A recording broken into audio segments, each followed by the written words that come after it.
Mesdames et messieurs, bienvenue à ce journal de 20h. Il s'agit bien sûr d'un journal hebdomadaire. Nous démarrons avec la journée internationale des personnes vivant avec un handicap qui a été célébrée hier, donc 3 décembre, occasion saisie par l'État sénégalais pour lancer le projet TIC et handicap à l'Institut national d'éducation et de formation des jeunes non-voyants de Thiès avec un important lot de matériel informatique. C'était d'ailleurs en présence du ministre de l'économie numérique, M. Yankoba Diattara. Il revient ici sur l'importance de l'inclusion numérique dans le dit établissement. Suivant Yankoba Diattara.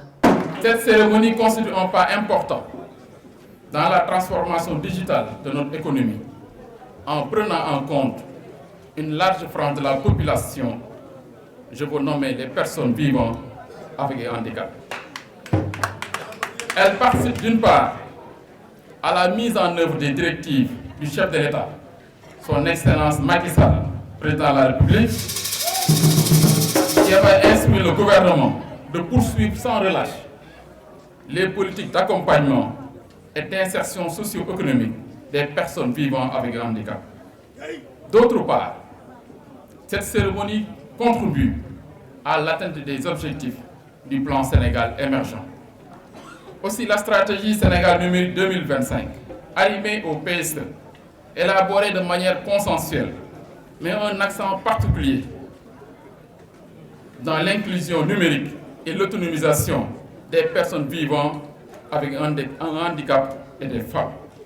C'est ainsi qu'il a mis en place le projet Handicap et TIC qui nous vaut cette cérémonie d'aujourd'hui. Comme vous le savez, jamais le monde n'a connu un moment aussi important dans son évolution technologique en termes de commodité et de confort dans les usages. L'hyperconnectivité caractérise aujourd'hui notre monde de vie et nous assistons à la multiplication des objets connectés. Il est ainsi primordial que les personnes vivant avec un handicap et les personnes atteintes de maladies rares puissent avoir pleinement accès et de façon autonome aux technologies de l'information et de la communication, ainsi qu'aux possibilités offertes par celles-ci. Quant au directeur de l'INEFJA, Sakura Gueye, il a remercié très largement M. Yankoba Diattara pour ce joyau informatique qui appuiera sans nul doute donc le projet de l'État dénommé Projet TIC et Handicap. Nous l'écoutons. Monsieur le ministre, en choisissant la date du 3 décembre, Journée internationale du handicap, pour venir remettre à l'Institut le matériel informatique promis, vous ne faites que donner corps à une solidarité gouvernementale agissante que vous matérialisez de fort belle manière et à travers ce geste, l'Institut vous remercie infiniment. Aujourd'hui, nous allons recevoir du ministre un don composé de 10 ordinateurs de bureau, un ordinateur portable, une imprimante multifonction, une photocopieuse IR2202, une imprimante braille,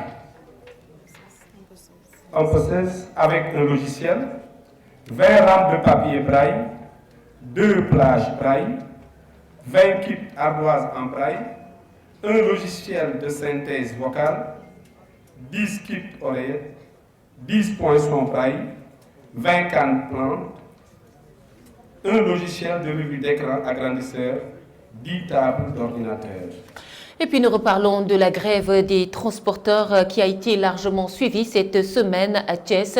Une situation qui fait l'affaire des motos-taxis au moment où d'autres disent ne tirer aucun profit de cette grève. Voici le reportage signé Aïssatou Sow.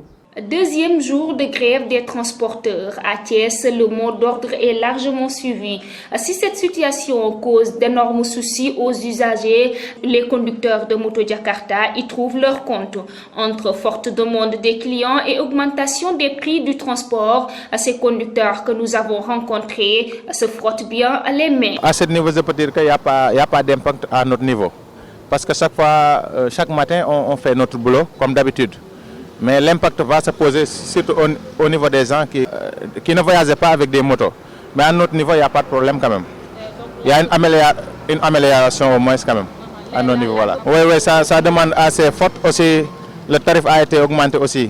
Là où on devait aller à 300, on va demander 500 francs. Oui, on gagne plus pas.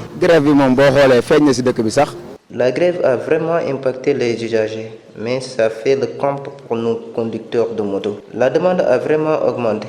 On prend les clients pour les amener à Diamniadio, Khombole et partout ailleurs. Contrairement à ses camarades, Mamor affirme n'avoir noté aucun changement dans son travail. J'ai noté aucun changement dans mon travail. Et je fais ce que je faisais d'habitude, prendre les clients, les déposer et revenir. La demande n'a pas augmenté. Le cadre unitaire des syndicats des transporteurs routiers du Sénégal a décrété depuis hier une grève de 48 heures pour dénoncer l'augmentation drastique du prix de la carte grise qui est passée de 7 000 à 40 000.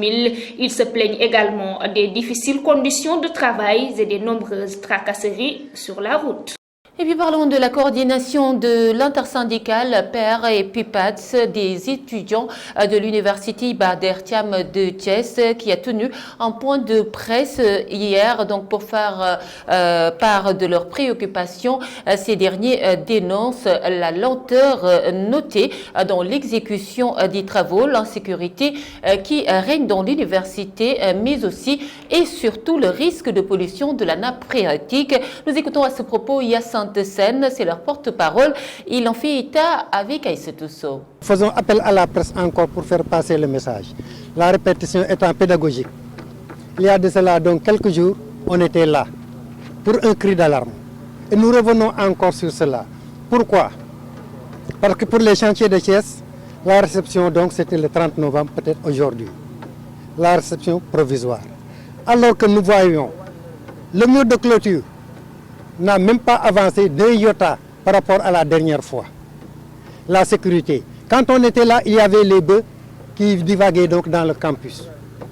Avec le nombre d'étudiants croissant, cela c'est un danger. Nous faisons appel aux parents d'élèves. Le mur, c'est quelque chose de primordial pour la sécurité de leurs enfants. Ça, c'est le premier point. Donc les fosses septiques. L'eau qui va être déversée des toilettes sera récupérée ici. Les constructions n'ont pas respecté les normes. Au bout de 5, 10 ans, 15 ans, cette eau donc va se mélanger aux eaux souterraines pour être maintenant puisée dans les différents puits ou bien les forages qui sont donc dans tout Thiès. Dans chaque quartier, nous trouvons des puits, nous trouvons des forages. Dans 5-10 ans, cette eau qu'on va boire, c'est l'eau qui proviendra donc de ces fosses septiques. Les maladies seront là. Il sera trop tard pour soigner. Nous donc, nous tirons la sonnette d'alarme aux populations. N'acceptons pas que ces fosses soient mises ici sans que les précautions d'hygiène soient présentes. Il faudrait l'hygiène. C'est dans 5, c'est dans 10 ans. C'est les populations qui vont boire ces eaux de puits, qui vont boire de l'eau des fosses septiques. Et puis, à quelques jours des vacances de fin d'année, les syndicats d'enseignement haussent le ton. Ils ont observé d'ailleurs cette semaine une grève générale pour exiger le respect du protocole d'accord du 30 avril 2018. Nous écoutons à ce propos le secrétaire général adjoint du CUSAMS Thiès, Mamadou Ndiaye, au micro de Ahmadou Bambali Charfal. Vous l'avez constaté vous-même, actuellement vous êtes au lycée Malick Sy de Thiès et vous avez remarqué que les élèves sont dehors, donc ce qui veut dire que la grève a été largement respectée par les camarades. Comme vous le savez bien, le 15 octobre 2021, le CUSAMS avait déjà déposé un préavis de grève qui a expiré le 15 octobre 2021. Et à l'issue donc de cet acte qui était déjà posé, nous avons reçu donc une réponse du ministère de la fonction publique. Bon, mais entre-temps, ils n'ont pas communiqué sur une date de rencontre en vue de prochaines négociations. Nous avons consulté nos bases, à savoir les CSD. Ils nous ont fait savoir qu'il faut donc enclencher donc la lutte. ce que nous avons fait.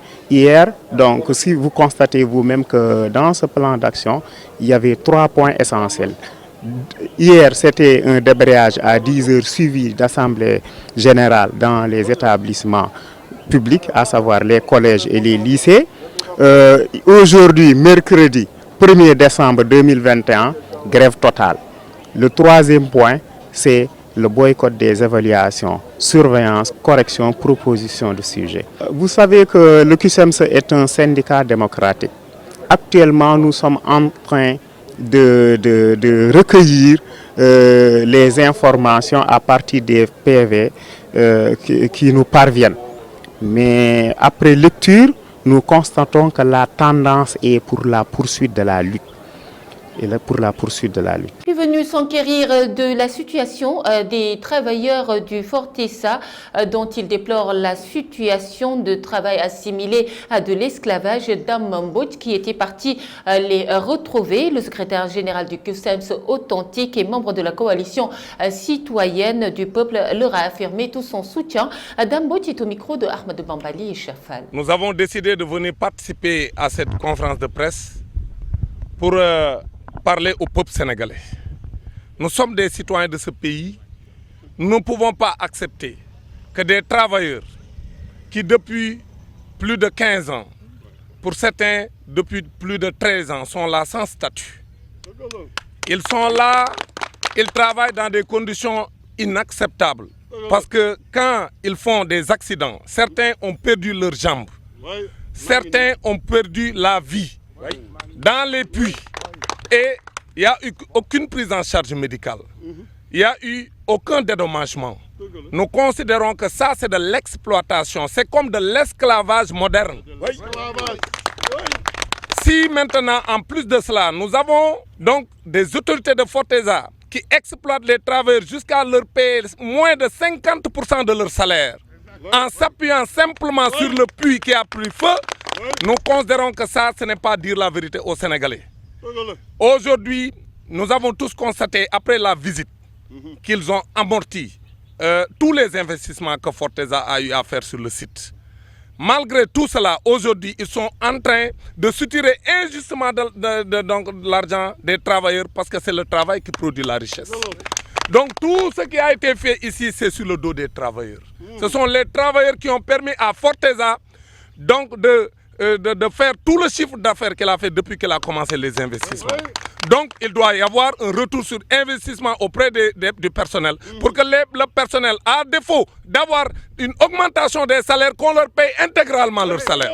C'est inacceptable qu'on paye la moitié du salaire tout simplement parce qu'ils veulent s'appuyer sur un puits qui a pris feu.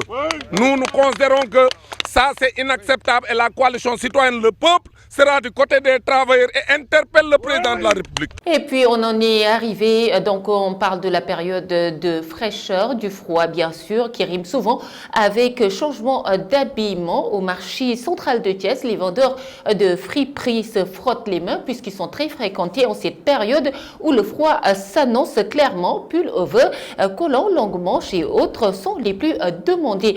Constat avec Fatou Fall qui est allé rencontrer quelques vendeurs de friperies. Elle a été avec, bien sûr, Cherfal pour ce micro-trottoir.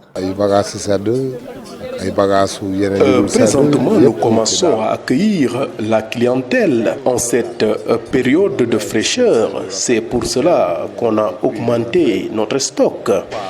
Nous vendons divers articles comme des chaussures, des pulls, des blousons, etc. En tout cas, en cette période de fraîcheur, nous disons Alhamdulillah parce que nos affaires marchent très bien par rapport en période de chaleur.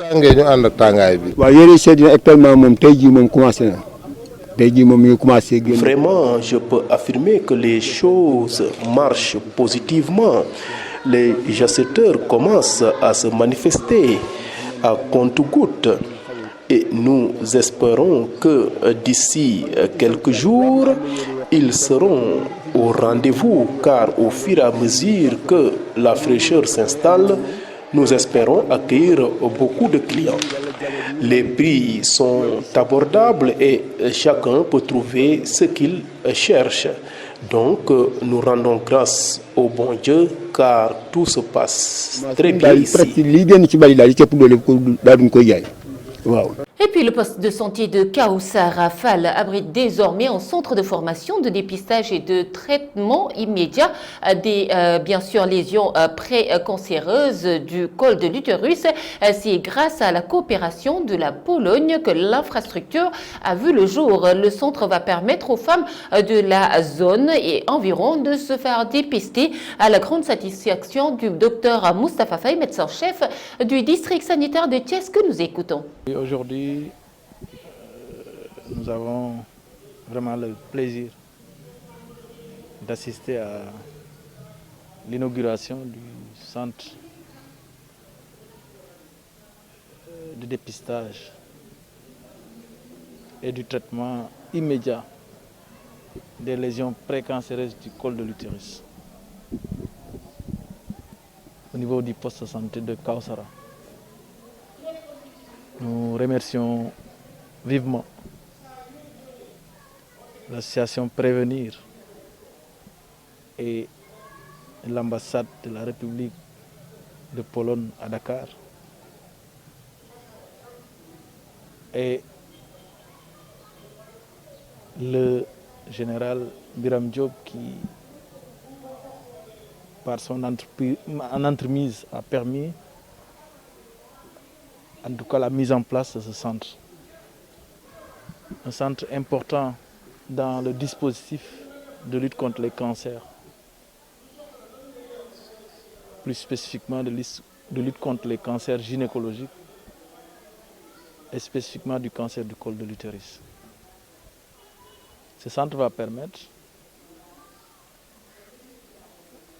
aux femmes de la localité de Kaoussara et au-delà, dans toute la commune de Thiès Nord et dans toute la ville, de pouvoir bénéficier d'un dépistage efficace et d'un traitement immédiat des lésions précancéreuses pour éviter l'évolution vers un cancer du col de l'utérus qui est souvent fatal en stade avancé de la maladie. Donc, ceci est important, mais aussi et surtout parce que ce centre a permis, en tout cas la mise en place de ce centre, ce projet a permis de renforcer la capacité du personnel de santé au niveau local sur le dépistage du cancer du col de l'utérus et ce traitement avec le matériel mis en place. Et puis, le district sanitaire de Thiès a abrité hier matin une rencontre de sensibilisation des médias sur l'évolution rapide de toutes les formes de cancer. Le professeur Abdulaziz Kassi, spécialiste de la maladie, a fait un speech avant d'inviter les journalistes à servir de relais pour sauver des vies. Professeur Kassi, que je vous propose de suivre, il est avec Ramatoulaye Cissé et Moussa Mbaye. Il y a 5 cancers qui représente 2/3 des cancers du Sénégal. 5 localisations. Pour chacune de ces localisations, il y a des solutions déjà sur place. Pourquoi ça ne se fait pas? Ça ne se fait pas parce qu'il y a un changement de politique à mettre en place. Ça ne se fait pas parce qu'on ne sensibilise pas suffisamment les populations pour qu'elles puissent se battre contre le cancer. Et pendant longtemps, on s'est trompé. On croyait que nos priorités, c'était le sida, le paludisme, la tuberculose. C'est vrai. Ce sont des priorités. Mais maintenant, il y a de nouvelles priorités qui sont venues se rajouter là-dessus. C'est le cancer, c'est les maladies rénales, c'est le diabète, c'est l'hypertension artérielle, c'est les maladies bronchopulmonaires, etc., etc. Et si on ne prend pas en compte ces maladies non transmissibles, ces maladies atteignent des sujets adultes, qui sont la partie la plus productive du pays. Chaque malade qui meurt laisse 17 personnes qui dépendaient de cette personne-là. Ce sont des enfants, des femmes, des collègues, etc., qui dépendaient de cet individu.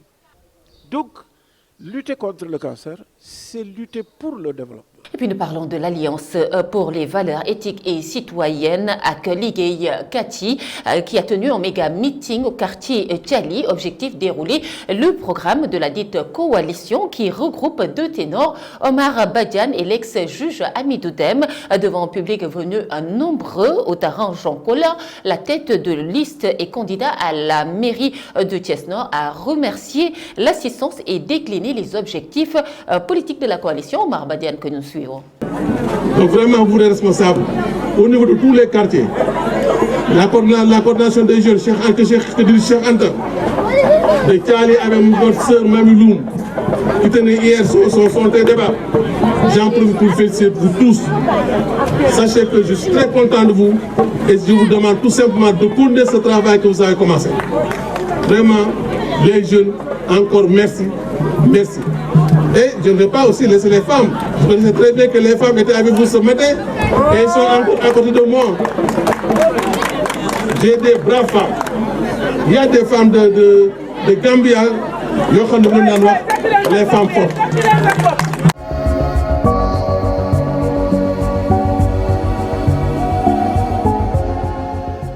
Mesdames et messieurs, merci de suivre le journal sur Prestige Thiès TV. Puis nous continuons avec l'actualité nationale avec cette page nécrologique.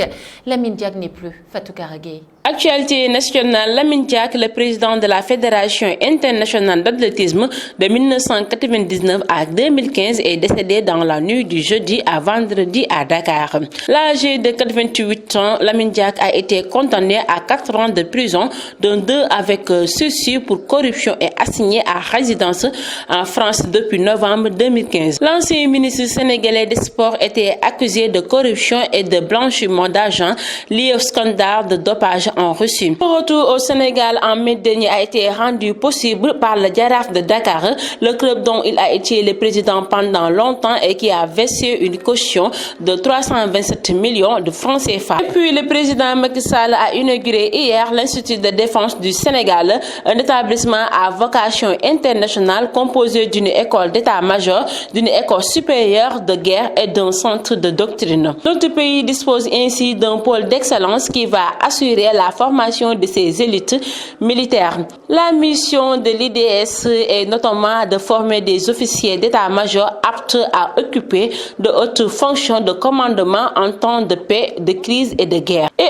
enfin, après une succession de 2 jours de grève très ressentie par les populations, le syndicat des transporteurs refuse de discuter avec un seul ministre et exige une table ronde avec les différents ministres concernés. Nous n'avons pas refusé la concertation, mais ça sera une table ronde avec tous les ministres concernés, a-t-il avancé avant de poursuivre. La levée du mot d'ordre dépendra du gouvernement du Sénégal. C'était tout pour l'actualité que nous vous avons concoctée.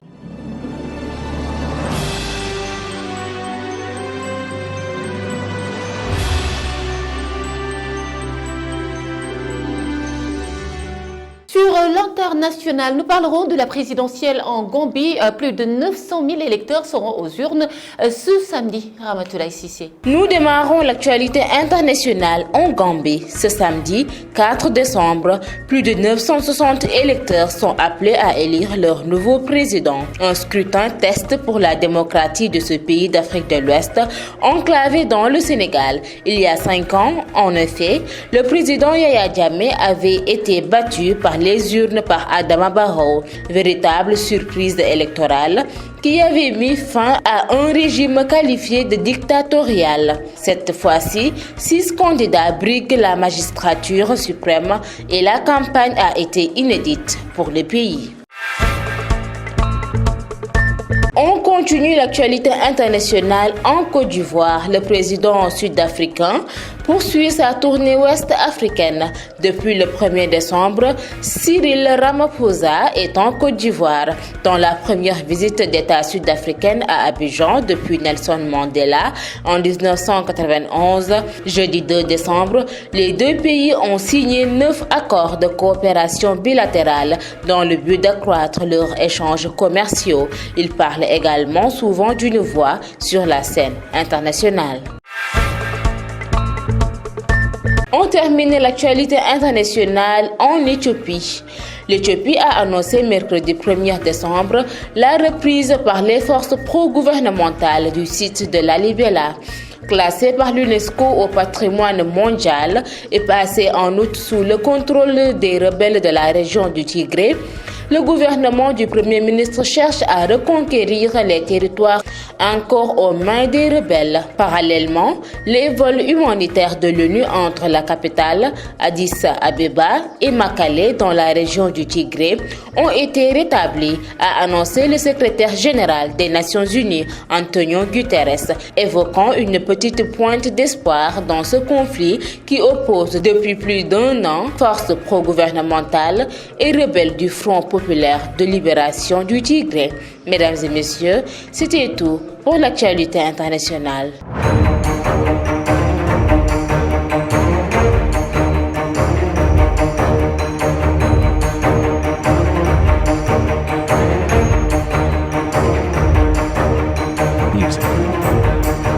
Dernier élément de ce journal, il s'agit de la page sportive. Blessure de Kalidou Koulibaly. Le verdict est enfin tombé.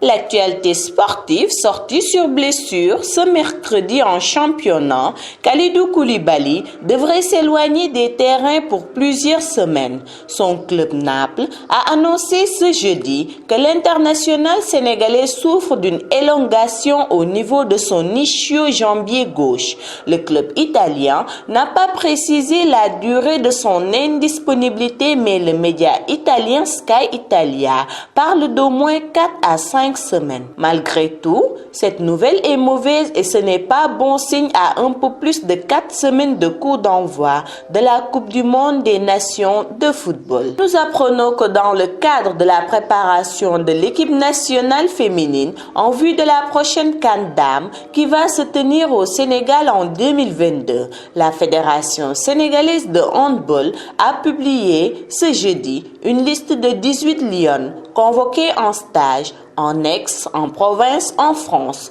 du 5 au 12 décembre 2022. La liste comporte une seule joueuse locale, Ndiolé Sène. Terminons cette actualité sportive par le foot. L'attaquant portugais de Manchester United vient de dépasser la barre des 800 buts en carrière en inscrivant un doublé contre Arsenal. 450 buts avec le Real Madrid, 130 avec Manchester United, 101 avec la Juventus Turin, 5 avec le Sporting Portugal et 115 avec la sélection du Portugal.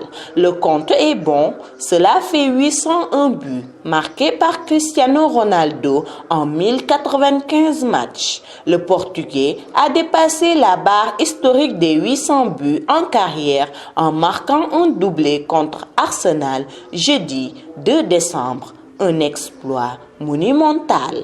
C'était tout pour l'actualité sportive. Mesdames et messieurs, c'en est tout pour ce journal du soir. Merci de nous avoir suivis. Mais l'actualité continue via www.prestigethies.com. Je remercie en passant Moussa Mbaye qui était derrière la caméra. Bonsoir.